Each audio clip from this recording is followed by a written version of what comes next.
Greetings, Thrillseekers.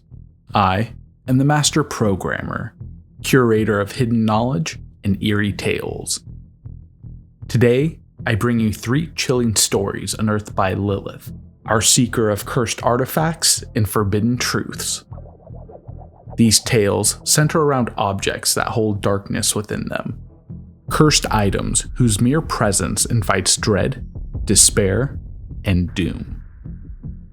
So, if you're looking for a fright, something scary to watch at night, stay with us as we delve into these 3 extraordinary tales.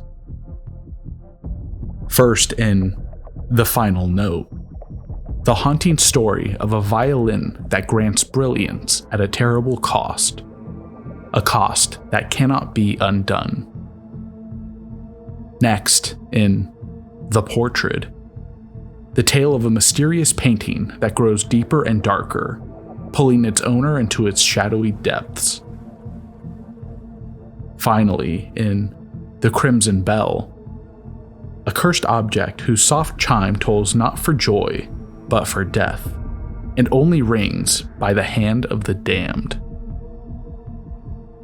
These stories are not for the faint of heart, so sit back, turn down the lights, and prepare to face the cursed objects that Lilith has uncovered. And if you enjoy our content, please subscribe to our channel for more chilling stories and dark discoveries. Welcome to another journey into the unknown, brought to you by the Dark Files.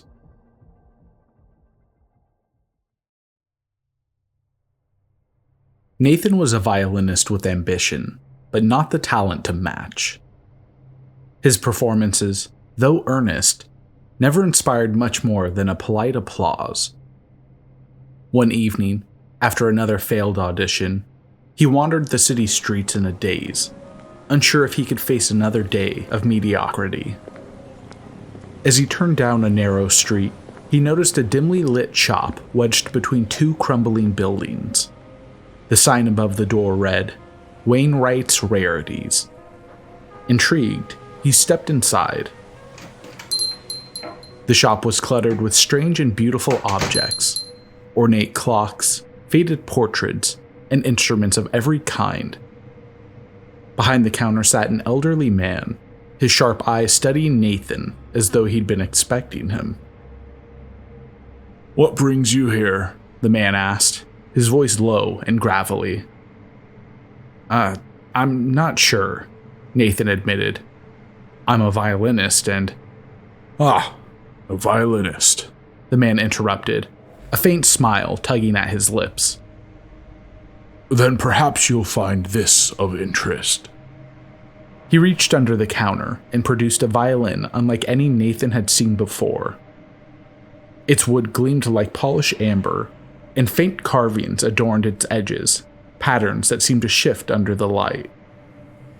Nathan hesitated. "How much?" The shopkeeper tilted his head. "Not a price, a trade. It'll give you what you want, but it takes what it's owed." "What does that mean?" The man simply smiled. "Play well, play often, and don't forget to rest." That night, he played the new violin for the first time.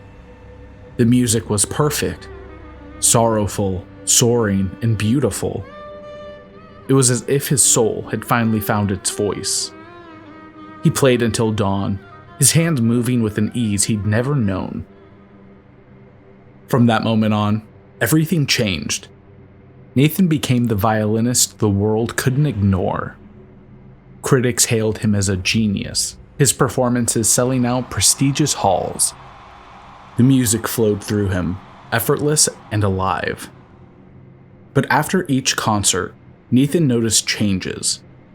At first, it was small things, an ache in his fingers, a shadow under his eyes. Then his hands grew stiff, the joints swollen and tender. His reflection in the mirror seemed less familiar. He looked gaunt, older, but no one else seemed to notice. They only saw the music. Rest, He remembered the shopkeeper saying, but how could he? The violin called to him constantly. Silence felt unbearable. If he didn't play, the melodies echoed in his skull, louder and louder until they drowned out his thoughts. The night of his final performance, Nathan stood before a sold-out crowd in a grand theater. The lights dimmed, and the audience waited with bated breath. He lifted the violin to his shoulder, ignoring the way his hands trembled. As he began to play, the music was more beautiful than ever before, a sound so haunting it seemed otherworldly. The audience sat in stunned silence, tears streaming down their faces, but he felt something was wrong. His fingers burned, the strings cutting into his skin as if the violin were biting back. The music was no longer his. It had taken on a life of its own. Sweat poured down his face, his vision blurring. He played harder, faster. The crowd remained entranced, unaware of the man's agony on stage. His breathing became ragged, his chest tightened, his heart pounding so hard it felt as though it might shatter. And then, on the final note, Nathan froze. The violin slipped from his fingers, clattering to the stage. His body crumpled, the theater eerily silent for a moment. Then screams erupted as the crowd realized what happened. He was dead.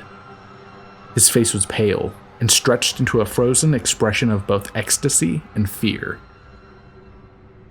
In the aftermath, the violin was taken from the theater, its surface pristine and untarnished. Some say it disappeared from the evidence locker. Others claim it's already waiting in another curiosity shop, hidden on a dusty shelf. And somewhere, late at night, people swear they can hear faint music, a melody so beautiful, it hurts.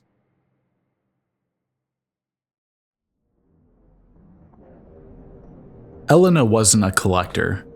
She was a school teacher, content with her modest apartment.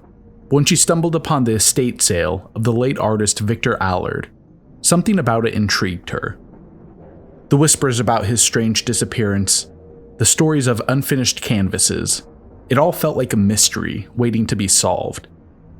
That's when she saw it, a painting of a forest path.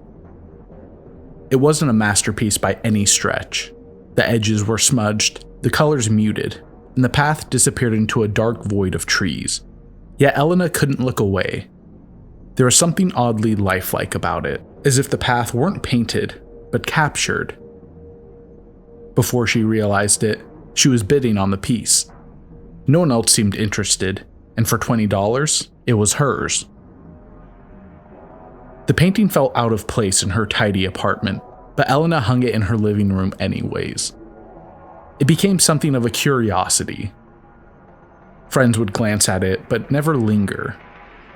"It's interesting," they'd say, though no one ever said more. Elena began noticing something strange after a few weeks. The path in the painting, which had once seemed to end abruptly in shadow, now looked longer. The trees lined the edges, their crooked branches reaching toward the center. She told herself it was her imagination, a trick of the dim light, but each time she looked at it, the path seemed to stretch deeper into the forest. One night, as Elena sat grading papers, she thought she saw movement in the painting, just a flicker at the corner of her eye. She froze, her pen hovering above the page. Slowly, she turned to face it. The painting was still. But something about it felt different.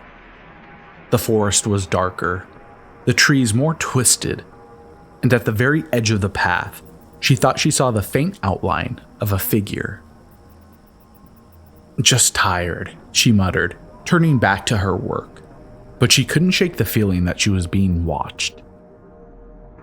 The next day, Elena called the auction house. "That painting I bought, do you have any information on it?"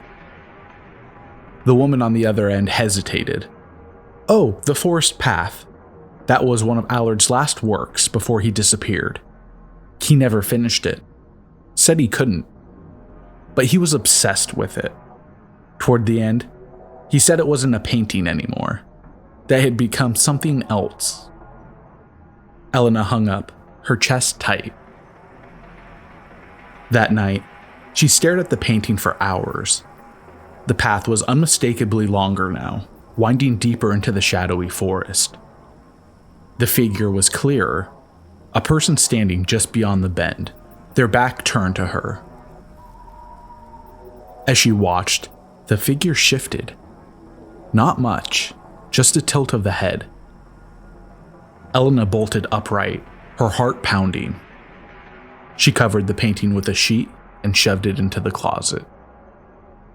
For days, Elena avoided her living room and tried to forget about the painting, but every time she passed the door, she felt a pull, an itch at the back of her mind. Finally, late one night, she couldn't resist. She opened the closet and tore away the sheet. The painting stared back at her, darker than before. The path stretched so deep into the forest now that the trees at the edges were little more than black shapes. The figure was closer. They turned toward her now, their face obscured by shadow, but something about the way they stood felt familiar. It was the way Elena stood. She slammed the closet door and pushed a chair against it, trembling. That night, she dreamt of the forest.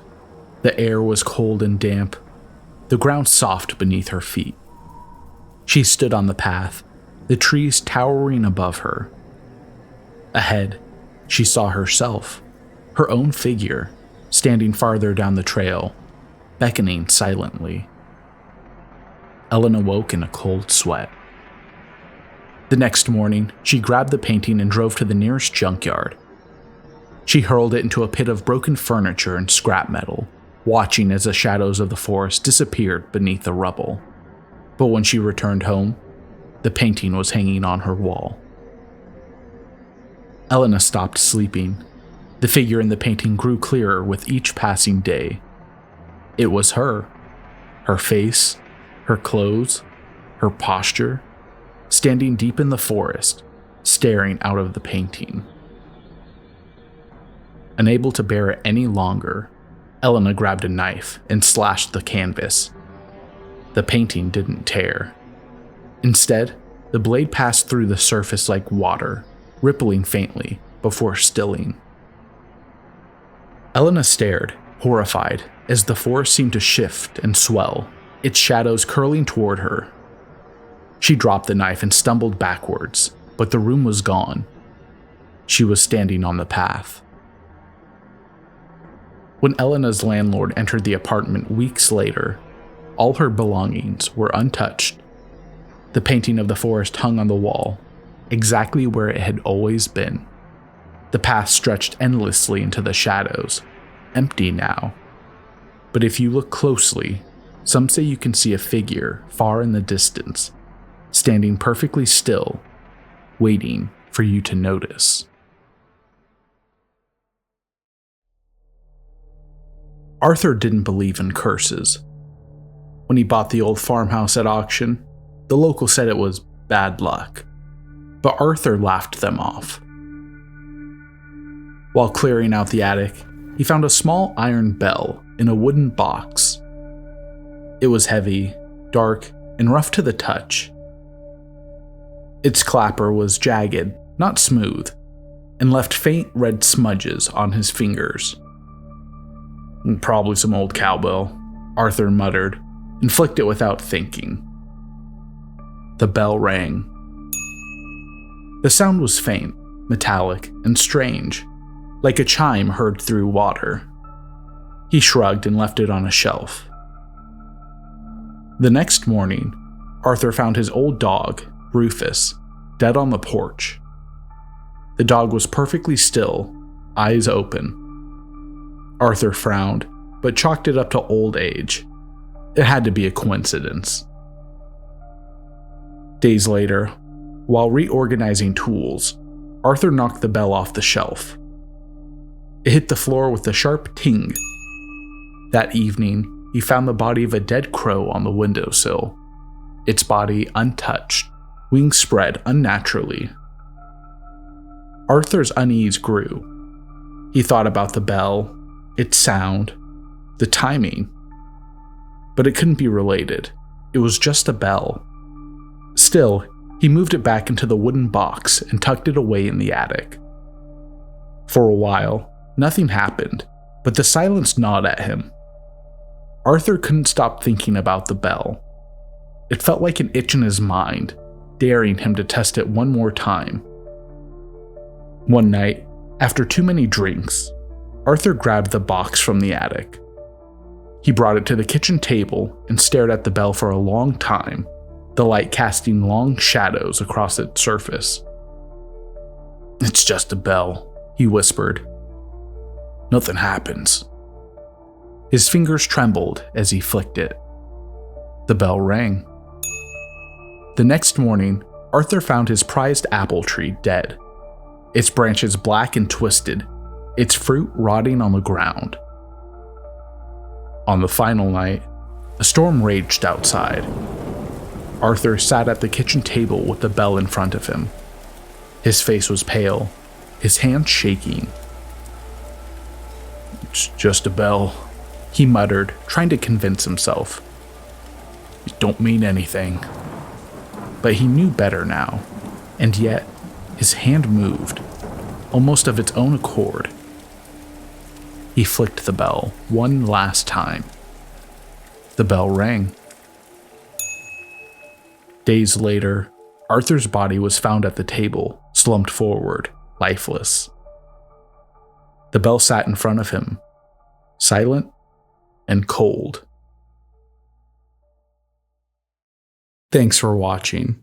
If you enjoyed the chills, be sure to like, comment, and subscribe to our page to stay updated. Stay vigilant. The unknown is always closer than you think.